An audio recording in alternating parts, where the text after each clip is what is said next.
Hey there, Assalamu alaikum. Special use of words and phrases chapter part 3 করতে যাচ্ছি আজকে। তো আমাদের ফার্স্ট রুল হচ্ছে rule 11 structure time, high time and about time.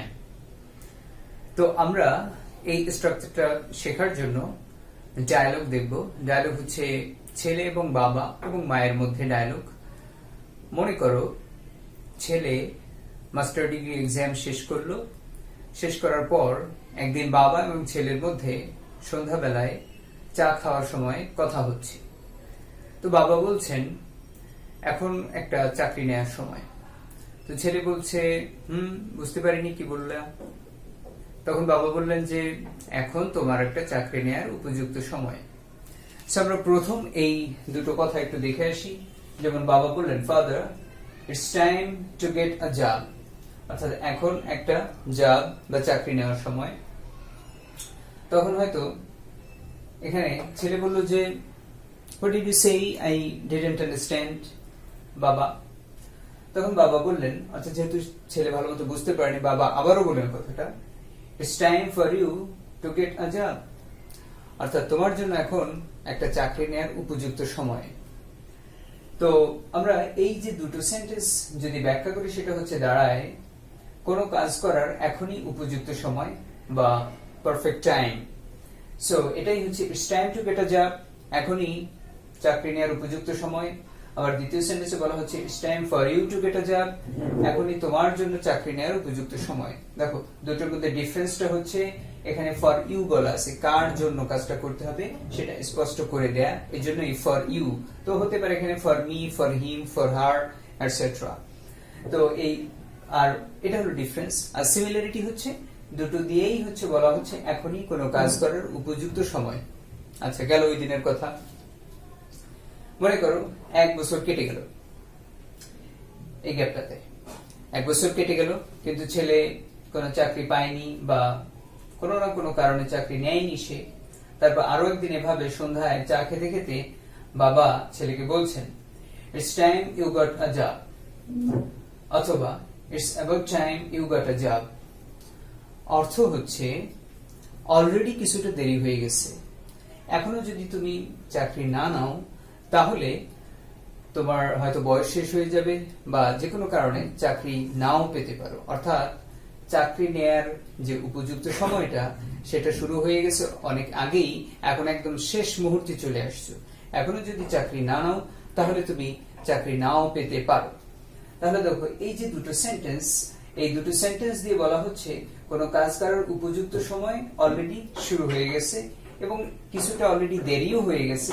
এখনো যদি কাজটা না করা হয় তাহলে ক্ষতিগ্রস্ত হবে এবং কাজ করার অপরচুনিটি নাও পেতে পারো। একটা বিষয় লক্ষণীয়, এখানে আছে ইট ইজ টাইম আর এখানে আছে ইট ইজ অ্যাবাউট টাইম। দুটো স্ট্রাকচারাল ডিফারেন্স আছে, কিন্তু মিনিং এর দিক দিয়ে বা ব্যবহারের দিক দিয়ে একই, শুধু স্ট্রাকচারাল ডিফারেন্স। আচ্ছা, তারপরে দেখি মা কি বললেন। মাদার বলছেন it's a high time you got a job, অর্থাৎ ছেলে আর বাবা যখন এই কথাগুলো বলছে, মায়েরা স্বভাবতই বাচ্চাদের নিয়ে একটু বেশি চিন্তা করেন। তখন মা কথাটাকে আরো অনেক বেশি গুরুত্ব দিয়ে, অনেক বেশি এমফাসাইজ করে, ইম্পর্টেন্স দিয়ে মা বললেন it's a high time you got a job, অর্থাৎ তোমার চাকরি নেওয়ার এখনই উপযুক্ত সময়। মানে উপযুক্ত সময় আগেই শুরু হয়ে গেছে, তো এখনই একদম শেষ মুহূর্ত। এখনো যদি না নাও তাহলে আর তুমি চাকরি পাবে না, অর্থাৎ চাকরি পাওয়ার সম্ভাবনা খুবই ক্ষীণ হয়ে যাবে। তো যদি জীবনে কিছু করতে চাও এখনই উঠে পড়ে লেগে যাও, আর কিন্তু সময় নেই। তো এই যে এই দুটো দিয়ে যেটা বলা হচ্ছিল সেটা হচ্ছে যে লেট হয়ে গেছে অলরেডি কিছুটা, এখনো যতটুকু সময় আছে ততটুকু কাজে লাগাও, না লাগালে পস্তাতে হবে। এটা দিয়েও কিন্তু তাই মা যেটা বলছেন হাই টাইম দিয়ে। তবে ডিফারেন্সটা কি? ডিফারেন্স হচ্ছে এই হাই টাইম দিয়ে হচ্ছে কথাটাকে আরো অনেক বেশি জোর দিয়ে বলা হয়। তাহলে এই তিনটা সেন্টেন্সই একই রকম অর্থ প্রদান করে। এই হাই টাইম দিয়ে শুধু হচ্ছে বেশি জোর দেওয়া হয়, কিন্তু অর্থের দিক দিয়ে একই। আমরা এখন স্ট্রাকচারের ব্যাপারটা একটু দেখবো। মিনিং গুলো I think already clear. So structure দেখতে গিয়ে আমরা ফার্স্ট অফ অল যেটা দেখবো সেটা হচ্ছে এই যে it is, it's, it was, it's. আমি এখানে প্রত্যেকটা ভেঙে ভেঙে লিখছি, তোমরা এভাবে ভেঙে না লিখতে চাইলে কন্ট্রাক্টেড ফর্মে বা সংক্ষিপ্ত ফর্মেও লিখতে পারো it's. It is equal to it's, it was থাকলেও ইটস। আচ্ছা, আর গ্রামাটিক্যাল ডিফারেন্সটা হচ্ছে বা স্ট্রাকচার যেটা বলবো, আসলে ডিফারেন্স না, স্ট্রাকচারটা হচ্ছে দেখো সেন্টেন্সের ভেতরে যদি আমি টাইম, হাই টাইম বা অ্যাবাউট টাইম দেখি, তখন সেন্টেন্সের পূর্বে যদি থাকে প্রেজেন্ট, প্রেজেন্ট বলতে প্রেজেন্টের যে কোনোটা, ইনডেফিনিট, কন্টিনিউয়াস, পারফেক্ট বা পারফেক্ট কন্টিনিউয়াস কোনোটা বলা হয়নি, প্রেজেন্টের যে কোনো একটা হলেই হলো, তাহলে ডান পাশে গিয়ে অর্থাৎ পরবর্তীতে গিয়ে সাধারণত পাস্ট ইনডেফিনিট টেন্স হয়। আবার যদি পূর্বে থাকে পাস্ট টেন্স, পাস্টের যে কোনোটা, ইনডেফিনিট, কন্টিনিউয়াস, পারফেক্ট বা পারফেক্ট কন্টিনিউয়াস যেটাই হোক না কেন, তাহলে ডান পাশে গিয়ে হবে পাস্ট পারফেক্ট। তাহলে আমি আরেকবার বলি, time, high time, about time দেখলে সেন্টেন্সের বামে তাকাবা, বামে যদি দেখো প্রেজেন্ট তাহলে ডানে হবে পাস্ট ইনডেফিনিট, আর যদি বামে দেখো পাস্ট ডানে হবে পাস্ট পারফেক্ট। তবে আরেকটা কথা বলে নেই, এই যে পাস্ট ইনডেফিনিট বা পারফেক্ট এগুলো কন্টিনিউয়াস হতে পারে ক্ষেত্র বিশেষে, তবে আমরা যে আমাদের যেটা টার্গেট সেটা হচ্ছে special use of words and phrases চ্যাপ্টারের আনসার করা। সেই আনসার করতে গেলে এই রুলের বেশি আর কিছু জানার আপাতত দরকার নেই। যদি আরো বিস্তারিত জানতে চাও আমার লেখা বইটা পড়তে হবে, সেটা আপাতত দরকার নেই। সো যাই হোক, আরেকটা বিষয় আছে এখানে, সেটা হচ্ছে এখানে যদি বি ভার্বের ব্যাপার থাকে, যেমন ধরো আমি যদি একটা এক্সাম্পল লিখি, it's time you were a teacher. এই যে ইউ ওয়্যার বি ভার্ব, এখানে কিন্তু কোনো মেইন ভার্ব নেই, বি ভার্বটা এখানে মেইন ভার্বের কাজ করছে। এখানে এই ওয়্যার এটা সাবজেক্ট অনুযায়ী চেঞ্জ হবে। যদি এখানে হতো হি, তাহলে ওখানে হতো ওয়াজ, যদি হতো শি বা ইট সবগুলোই ওয়াজ, আই হলেও হতো ওয়াজ, বাকি সবার ক্ষেত্রে ওয়্যার। আমি আসলে যেটা বোঝাতে চাচ্ছি সেটা হচ্ছে যেমন অ্যাজ ইফ বা অ্যাজ দো স্ট্রাকচারে যখন ডান পাশে বি ভার্ব আসে পাস্ট ইনডেফিনিট হলে তখন সবসময় ওয়্যার হয়, যে কোনো সাবজেক্ট হোক না কেন সবসময় ওয়্যার হয়, বিশেষ করে ওয়াজ হয় সেটা হচ্ছে খুবই কম, বাট আমরা নর্মালি বাংলাদেশের ইংলিশে সবসময় ওয়্যার ধরে নেই, কখন অ্যাজ ইফ বা অ্যাজ দো পরে। তো এই টাইম, হাই টাইম বা অ্যাবাউট টাইমের স্ট্রাকচারটা এমন নয়। অ্যাজ ইফ বা অ্যাজ দো এটা আমরা পার্ট 1 অলরেডি করে ফেলছি, ওখান থেকে তোমরা দেখে নিতে পারো। তো অ্যাজ ইফ বা অ্যাজ দো ডান পাশে অর্থাৎ বাম পাশে বা পূর্বে যখন প্রেজেন্ট থাকে, এইটার মতোই ডান পাশে তখন হচ্ছে পাস্ট টেন্স হয়, বাট ওখানে বি ভার্ব আসলে সেটা হচ্ছে সাবজেক্ট, যে কোনো সাবজেক্ট নির্বিশেষে ওয়্যার হয়, বাট এখানে এই ওয়্যার ব্যাপারটা হবে না। এখানে হচ্ছে বি ভার্ব আসলে সাবজেক্ট অনুযায়ী হবে, যে সাবজেক্টের সাথে ওয়াজ হয়, যেমন হি, শি, ইট এবং আই এর সাথে ওয়াজ হবে, বাকি সবার সাথে ওয়্যার হবে। এই আরেকটা উল্লেখযোগ্য বিষয় হচ্ছে আমরা এই যে ইট ইজ টাইমের ক্ষেত্রে আমরা যে টু প্লাস ভার্ব অর্থাৎ ইনফিনিটিভ ইউজ করেছিলাম, for you plus infinitive use করেছিলাম। এই অ্যাবাউট টাইমের ক্ষেত্রে ইনফিনিটিভ ব্যবহার করা যাবে না, অর্থাৎ এই স্ট্রাকচারটার ক্ষেত্রে অ্যাবাউট টাইম ব্যবহার করা যাবে না। তাহলে আমি একটু সামারি করে দেই। সামারিটা হচ্ছে কি, it's time to get a job অথবা it's time for you to get a job অর্থ হচ্ছে এখনই চাকরি নেওয়ার উপযুক্ত সময়। আর এই যে it's time you got a job past tense, খেয়াল করো এই স্ট্রাকচারটা এখানে ফলো হয়েছে এই তিনটা সেন্টেন্সে। It's time you got a job অর্থাৎ ইটস টাইম এটা আছে প্রেজেন্ট, ইউ গট পাস্ট হয়ে গেছে, এখানেও ইজ প্রেজেন্ট, এখানে পাস্ট হয়ে গেছে, এখানে যদি পাস্ট হতো এখানে পাস্ট পারফেক্ট হতো, এবং এখানে হচ্ছে সেম ইজ এবং এখানে হচ্ছে গট পাস্ট হয়ে গেছে, এখানে যদি পাস্ট হতো এখানে হতো পাস্ট পারফেক্ট। এই তিনটা সেন্টেন্স দিয়ে বোঝানো হয় হচ্ছে অলরেডি লেট হয়ে গেছে, এখনো যদি কাজটা না করি এই কাজ করার অপরচুনিটি বা সুযোগ নাও পেতে পারি। আর এই হাই টাইম দিয়ে হচ্ছে এই কথাটাকেই আরো ইম্পর্টেন্স দিয়ে আরো গুরুত্ব দিয়ে বোঝানো হয়। এন্ড স্ট্রাকচারটা তো আমরা দেখলামই, সেটা হচ্ছে time, high time, about time এর পূর্বে যদি থাকে প্রেজেন্ট, পরে হবে পাস্ট ইনডেফিনিট, পূর্বে যদি থাকে পাস্ট, পরে হবে পাস্ট পারফেক্ট। এন্ড যদি বি ভার্ব আসে সেটা সাবজেক্ট অনুযায়ী বসবে, আই, হি, শি, ইট এর ক্ষেত্রে ওয়ান্স, বাকি সবার ক্ষেত্রে ওয়্যার। That's it. এটাই হচ্ছে time, high time and about time এর structure and example. Thank you. Rule 12, structure letter letter দিয়ে যে কথাটা বলা হয় সেটা হচ্ছে আমরা এভাবে বলতে পারি, দুটো কাজ, একটা হলো ছোট, একটা বড়। ছোটটাই পারে না, তারপরে তো বড়টা। কথাটা আসলে কি রকম আমি বলি, এটা অবজ্ঞা করার ক্ষেত্রে হতে পারে অথবা কারো ক্যাপাবিলিটি বা ক্যাপাসিটি বোঝানোর ক্ষেত্রে হতে পারে।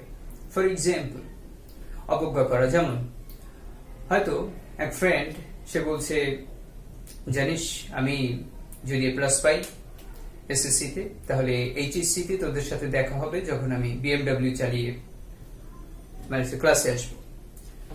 তখন তুমি হয়তো বললা যে চাপা মারার জায়গা পাও না, তোমার সাইকেলই কেনার যোগ্যতা নাই, তারপরে তো তুমি গাড়ি কিনবা, তাও আবার BMW. That is you can not buy a bicycle let alone a BMW. এটা হচ্ছে হেও করে কথা বলা, বা আমরা হেও করাটা হচ্ছে মজা করা অর্থে বোঝাতে পারে, অথবা কাউকে ইনসাল্ট করা অর্থে হতে পারে। যাই হোক, আর একটা হচ্ছে ক্যাপাসিটি বা ক্যাপাবিলিটি যদি বলি। যেমন ধরো একটা বাচ্চার ক্ষেত্রে, তো বাচ্চাটাকে বলা হলো যে তোমার নাম কি, সে অনেক কষ্টে তার নামটা বললো। তো জিজ্ঞেস করা হলো তোমার ঠিকানা কোথায়, বাসা কোথায়, এটা কি ওর মানে ওর পক্ষে এটা সম্ভব? তো ওর বাবা হয়তো বললেন যে কি বলেন, এতটুকু বাচ্চা, ও নাম বলছে সেটাই তো যথেষ্ট, ও তো ঠিক মতো নামটাই বলতে পারে না, তারপরে তো ঠিকানা বলবে। এটা কিন্তু অবজ্ঞা করা না, এটা হচ্ছে অতটুকু বাচ্চার ক্যাপাসিটি বা যোগ্যতা বোঝানো হয়। তো যাই হোক, আমরা এক্সাম্পল দেখি। He does not know Bangla let alone English. সে বাংলাই জানে না, তারপরে তো ইংলিশ বা ইংরেজি। তারপর he can not walk properly let alone run. সে ভালো মতো হাঁটতেই পারে না, তারপরে তো দৌড়াবে। He is a little boy. সে একটা ছোট বাচ্চা, ছোট ছেলে। He can't tell his name. সে তার নামটাই ভালো মতো বলতে পারে না, বা সে তার নামটাই বলতে পারে না। লেট অ্যালোন অ্যাড্রেস, তারপরে তো ঠিকানা বলবে। তো এই অর্থেই মূলত হচ্ছে লেটার অন ইউজ হয়। আর লেখার ক্ষেত্রে একটা জিনিস খেয়াল করতে হবে, লেটার অন এর পূর্বে, ঠিক ইমিডিয়েট পূর্বে একটা কমা হয় সব জায়গায়, খেয়াল করে দেখো। এই আরেকটা বিষয় একটু খেয়াল করো, আমি ইচ্ছা করে এক জায়গায় লিখলাম ক্যান নট, মানে ভেঙে, আরেকটা হচ্ছে কন্ট্রাক্টেড ফর্ম কান্ট। এটা লেখার উদ্দেশ্যটা হচ্ছে আমরা অনেকেই ক্যান নট লিখতে গিয়ে ভুল করি। ক্যান নট আলাদা বা সেপারেট করে ক্যান এবং নট লেখা যাবে না। Can not it's a single word, একটা শব্দ লিখতে হবে। আর can't CAN apostrophe T double N কখনো হবে না। স্পেলিং দুটো বোঝানোর জন্য আমি এটা ইচ্ছে করেই দুই ভাবে দুই জায়গায় লিখেছি। যাই হোক, এটাই হচ্ছে আমাদের লেটার অনের structure and example. Rule 13 structure lest, যা দিয়ে আশঙ্কা প্রকাশ করা হয়। আশঙ্কাটা হচ্ছে এরকম, আমরা আমাদের দৈনন্দিন জীবনে এরকম বলি যে ধীরে সুস্থে হাঁটো বা দেখে শুনে হাঁটো, যদি না আবার স্লিপ করো। অর্থাৎ রাস্তাটা পিচ্ছিল, হয়তো একটু আগে বৃষ্টি হয়েছে, বা হচ্ছে রাস্তাটা খুবই কর্দমাক্ত, যে কোনো সময় স্লিপ করতে পারো, পড়ে যেতে পারো, সুতরাং দেখে শুনে হাঁটো। আবার বললাম সেদিন আমার ঢাকা যাওয়ার কথা ছিল, সো আমি খুব তাড়াহুড়া করে স্টেশনে চলে গেলাম। যদি আবার ট্রেন মিস করি, তাহলে এই যে তাড়াহুড়া করার পেছনের একটা আশঙ্কা ছিল, সেটা হচ্ছে কি ট্রেন মিস করার আশঙ্কা। ট্রেন মিস করার আশঙ্কা ছিল বলেই আমি খুব দ্রুত স্টেশনে চলে গেলাম। তো এই টাইপের যে কথাগুলো, এগুলো প্রকাশ করার জন্য লিস্ট স্ট্রাকচার ব্যবহার করা হয়। এক্সাম্পল দেখো, walk carefully lest you should slip. Carefully হাঁটো, যদি আবার স্লিপ করো। I hurried to the station, আমি স্টেশনে হারিড মানে হচ্ছে কি খুব দ্রুত বেগে চলে গেলাম। Lest I should miss the train, যদি আবার ট্রেন মিস করি, অর্থাৎ ট্রেন মিস করার আশঙ্কা আছে, তাই আমি খুব দ্রুত চলে গেলাম। আবার read carefully lest you should fail, carefully বা মনোযোগ দিয়ে পড়ো। Lest you should fail, যদি আবার ফেল করো, অর্থাৎ ফেল করার আশঙ্কা আছে, তাই মনোযোগ দিয়ে পড়তে বলা হচ্ছে। অর্থাৎ মনোযোগ দিয়ে না পড়লে ফেল করে ফেলতে পারো, ফেল করার আশঙ্কা আছে, ভয় আছে।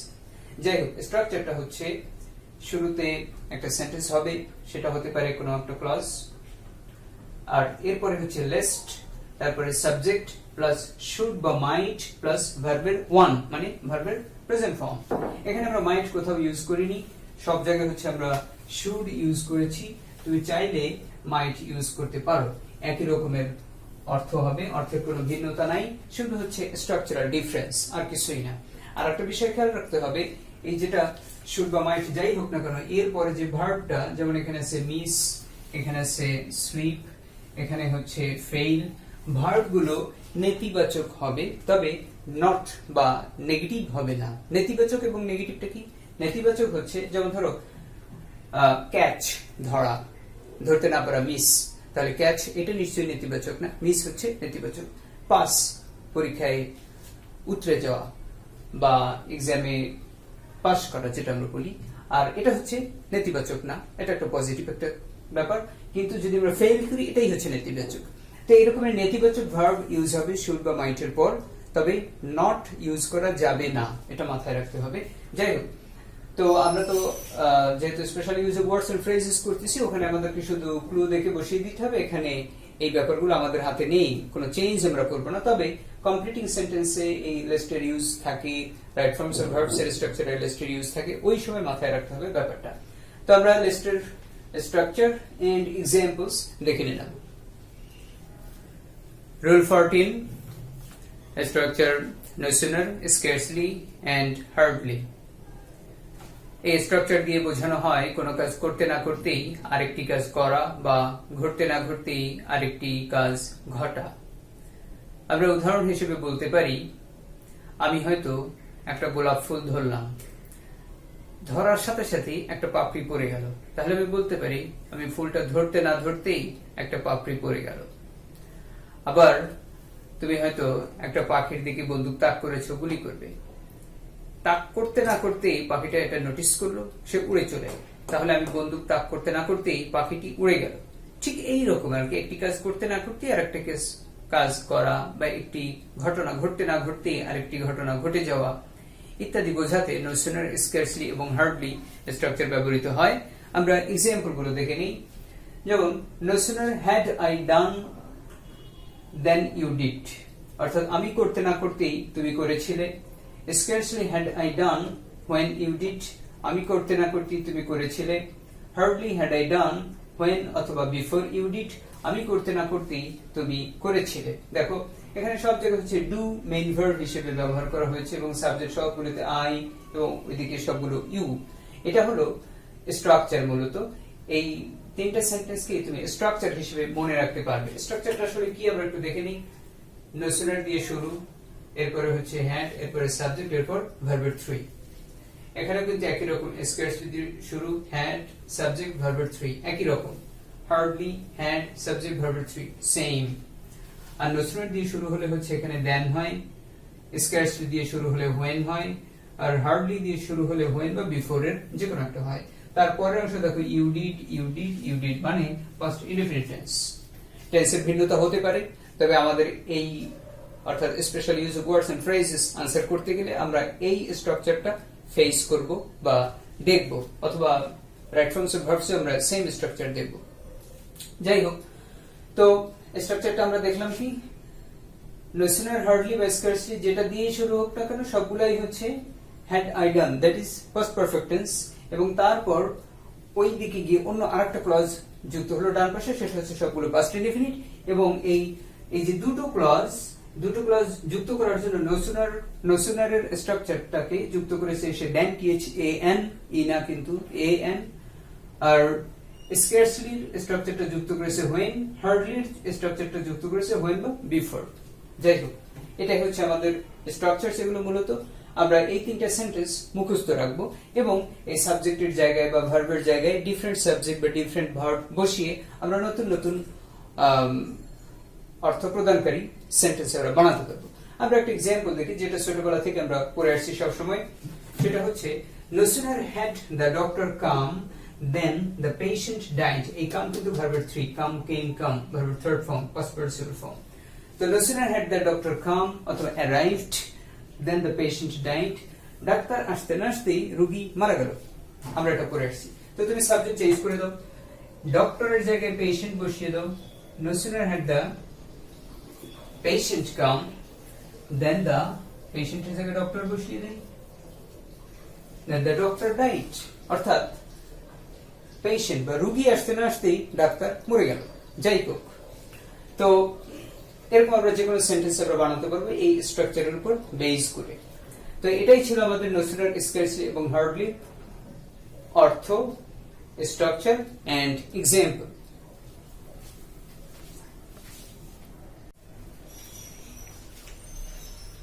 রুল 15 স্ট্রাকচার দেয়ার দিয়ে দুই ধরনের ব্যবহার আমরা এখানে দেখব, যেটা আমাদের দরকার আপাতত, special use of words and phrases chapter answer করতে। সো প্রথম হচ্ছে কোনো কিছু আছে বা নেই বোঝাতে দেয়ার এর ব্যবহার, এবং তারপরে হচ্ছে তিনটা নির্দিষ্ট ভার্ব, যেমন লিভ, এক্সিস্ট, গো, এই তিনটা ভার্বের সাথে দেয়ার এর বিশেষ ব্যবহার। এবং একটা ব্যাপার খেয়াল করো, প্রত্যেকটা সেন্টেন্সের শুরুতেই দেয়ার আছে, এবং এই সেন্টেন্সের শুরুতে এই দেয়ার গুলোকে বলা হয় ইন্ট্রোডাক্টরি দেয়ার। তো ইন্ট্রোডাক্টরি আসলে কি? যেমন ইটেরও ইন্ট্রোডাক্টরি ব্যবহার আছে, আমরা ইটের ব্যবহার যেখানে আমরা পড়েছিলাম সেখানে এটা নিয়ে আলোচনা হয়েছে। তো এই যে ইন্ট্রোডাক্টরি ব্যাপারটা হচ্ছে একটা সেন্টেন্সে যখন নির্দিষ্ট কোনো সাবজেক্ট থাকে না, তখন সেন্টেন্সটা শুরু করার জন্য কোনো না কোনো একটা সাবজেক্ট দরকার, তাই এই দেয়ার অথবা ইটের ব্যবহার করতে হয়। তো দেয়ারের এখানে সবগুলো হচ্ছে ইন্ট্রোডাক্টরি ইউজ, এবং এই দেয়ারের কোনো এখানে অর্থ নেই সেন্টেন্সের শুরুর দেয়ারগুলোর। প্রথমটা হচ্ছে there is a chair in my room, আমার রুমে একটি চেয়ার আছে। তারপরে there is no table here, এখানে কোনো টেবিল নেই। There are two chairs over there, ওই যে ওখানে দুটো চেয়ার আছে। তো খেয়াল করো এখানে আর ব্যবহার করা হলো, বাট উপরের দুটো জায়গাতে ইজ। কারণটা কি? কারণ হচ্ছে পরবর্তী সাবজেক্টের অর্থাৎ নাউনটার দিকে খেয়াল করি, টু চেয়ার্স, দুটো চেয়ার, দুটো, তাহলে টু চেয়ার্স প্লুরাল। তো প্লুরালের ক্ষেত্রে তো কখনো ইজ হয় না, তাই প্লুরাল যেহেতু তাই হয়েছে আর, এটা মাথায় রাখতে হবে। আর একটা ব্যাপার হচ্ছে এখানে একটা দেয়ার আছে, এই দেয়ার মানে হচ্ছে ওই যে ওখানে বা ওখানে, এই দেয়ারটা হচ্ছে অ্যাডভার্ব। তাহলে এই দেয়ারের অর্থ আছে সেন্টেন্সটাতে, বাট এই দেয়ারের কিন্তু কোনো অর্থ নেই, কারণ এই দেয়ার ইন্ট্রোডাক্টরি দেয়ার, আমরা জানি অলরেডি। তো তারপরে হচ্ছে তিনটে ভার্বের সাথে ব্যবহার, যেমন there lived a king in England named Lear, অর্থাৎ ইংল্যান্ডে একজন রাজা থাকতেন বা রাজা ছিলেন যার নাম ছিল লিয়ার। যেমন ছোটবেলা আমাদের দাদি নানিরা আমাদের সাথে গল্প করতেন, এক দেশে ছিল এক রাজা, ইংলিশটা হতে পারে এরকম, there lived a king in a country, ঠিক একই রকম, there lived a king in England named Lear। তারপর there exists peace in my mind, আমার মনে শান্তি আছে। এখানে exists প্রেজেন্ট ইনডেফিনিট এবং ভার্বের সাথে as যুক্ত হয়েছে, কারণ হলো পিস, এটা সিঙ্গুলার নাউন, তাই এখানে as। তারপর দেখো there goes a wise saying, একটা নীতি কথা আছে এরকম, honesty is the best policy, honesty হচ্ছে সর্বোত্তম পন্থা। তাহলে এখানে হচ্ছে goes ভার্বের সাথে yes, কারণ হচ্ছে এর পরবর্তী যে নাউনটা wise saying এটা হচ্ছে সিঙ্গুলার, তাই ভার্বের সাথে as বা yes যুক্ত হয়েছে। আচ্ছা, লাস্ট যে sentence there goes the thief, এটা একটু বিশেষ অর্থ প্রদান করে এই ব্যবহারগুলো। এটা হচ্ছে এরকম, মনে করো বাড়িতে চোর ঢুকেছে, সবাই বুঝতে পারছে, সবাই লাইট নিয়ে এদিক সেদিক খোঁজাখুঁজি করতেছে, হঠাৎ করে তুমি দেখতে পাচ্ছ তোমার সামনে দিয়ে চোরটা দৌড় দিল, তখন তুমি কি বলবে? এই যে চোরটা যাচ্ছে। এই যে ব্যবহারটা, অর্থাৎ এই যে চোরটা যাচ্ছে, বা তুমি হয়তো একটা মেহমান আসছে গ্রামের বাড়ি, মুরগি তো সব ছাড়া থাকে, তো মুরগি খুঁজতেছো, হঠাৎ করে দেখলা যে জঙ্গলের মধ্যে দিয়ে মুরগিটা দৌড় দিল, তো এই যে মুরগিটা যাচ্ছে, একই রকমের structure, there goes the thief, there goes the hen, এরকম there goes the cat, there goes the cow, etc. So আমরা there এর ব্যবহার, প্রথমটা হচ্ছে আছে বা নেই দেখলাম, আর একটা হচ্ছে তিনটা ভার্বের সাথে there এর বিশেষ ব্যবহার, এটাই। সো আমাদের পার্ট 3 যে 5টা স্ট্রাকচার এখানেই শেষ। তো এখন আমরা দেখব আমাদের একটা টেস্ট, যে টেস্টটা আমাদেরকে আনসার করতে হবে। Now it's hour test. So আমরা আনসারগুলো করে ফেলি। দেখো এখানে 5টা ক্লু দেয়া আছে, আমরা গ্যাপগুলোতে আনসারগুলো বসিয়ে ফেলব। First sentence A number, dash is a pen in my pocket, বলতে পারি যে আমার পকেটে একটা কলম আছে, তাহলে আনসারটা হতে পারে দেয়ার। There is a pen, তাহলে যেহেতু সেন্টেন্সের শুরুতে গ্যাপ, ক্যাপিটাল লেটারে আনসার করলাম THERE, there. There is a pen in my pocket. B number, he has never been to Dhaka dash New York, অর্থাৎ সে কখনো ঢাকায় যায়নি, তারপরে তো নিউ ইয়র্ক, তাহলে এই যে তারপরে তো let alone, তাহলে B number answer let alone. C number, dash had the hunter aimed at the bird then it flew away, তাহলে দেন কোথায় থাকে? নো সুনারে থাকে। তাহলে সি নাম্বারে হবে নো সুনার, এবং নো এর এন্ড ক্যাপিটাল লেটারে দিলাম, কারণ হচ্ছে সি নাম্বারে গ্যাপটা সেন্টেন্সের শুরুতে ড্যাশ। তাই D number, study seriously dash you should suffer in the long run, অর্থাৎ সিরিয়াসলি পড়াশোনা করো, যদি না আবার তোমাকে ভবিষ্যতে সাফার করতে হয়। তাহলে এই যে যদি না আবার আশঙ্কা, লেস্ট দিয়ে আশঙ্কা প্রকাশ পায়, তাহলে ডি নাম্বারে আমাদের আনসার হবে lest, LEST। Finally E number, it's getting dark, অন্ধকার হয়ে যাচ্ছে, ড্যাশ আই ওয়েন্ট হোম, আমার ইতিমধ্যে বাড়ি থাকা কথা বা বাড়ি থাকা উচিত, তাহলে ইটস টাইম। ই নাম্বারের আনসার হচ্ছে ইটস টাইম। আর যেহেতু ই নাম্বারে সেন্টেন্সের শুরুতেই গ্যাপ, তাই ক্যাপিটাল লেটার দিয়ে আনসারটা শুরু হলো। এই তো this is our test questions and answers, that's all. তো আমাদের special use of words and phrases চ্যাপ্টারের পার্ট 3 এখানেই শেষ। Thank you for staying with me. Thank you very much.